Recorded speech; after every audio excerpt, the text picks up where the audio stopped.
Gubernur Daerah Istimewa Yogyakarta Sri Sultan Hamengkubuwono X menanggapi ide rencana Menteri Pertahanan Prabowo Subianto soal pemindahan makam Pangeran Diponegoro dari Makassar, Sulawesi Selatan. Hal itu sebelumnya disampaikan calon presiden dari Gerindra saat hadir dalam rapat kerja Asosiasi Pemerintah Kota se-Indonesia di Makassar. Prabowo meminta izin kepada masyarakat Kota Makassar untuk memindahkan makam Pangeran Diponegoro kembali ke kampung halamannya. Menanggapi itu, Sri Sultan mengatakan jika hal tersebut tidak perlu dilakukan. Sultan beralasan masyarakat di Makassar juga menghargai Pangeran Diponegoro dan menjaga makamnya, sehingga tak perlu dipindahkan ke Jogja. Diketahui usai tertangkap di Magelang pada 1830, Pangeran Diponegoro beserta istri dan pengikutnya sempat diasingkan ke Manado sebelum dibawa ke kota Makassar, Sulawesi Selatan dan meninggal pada 8 Januari 1855.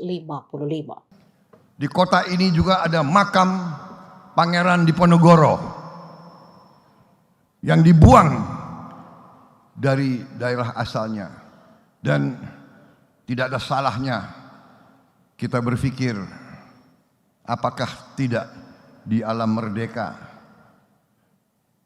tentunya dengan seizin rakyat Sulawesi Selatan, apa tidak ada baiknya kita kembalikan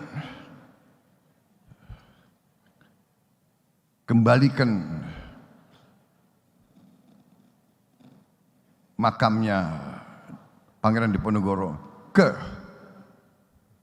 kampung halamannya lagi. Perlu kita pikirkan.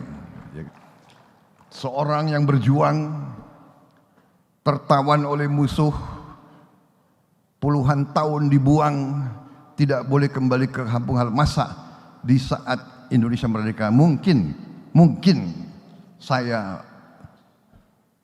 sodorkan suatu pemikiran dengan seizin rakyat Sulawesi Selatan, kita kembalikan beliau ke kampung halamannya sendiri.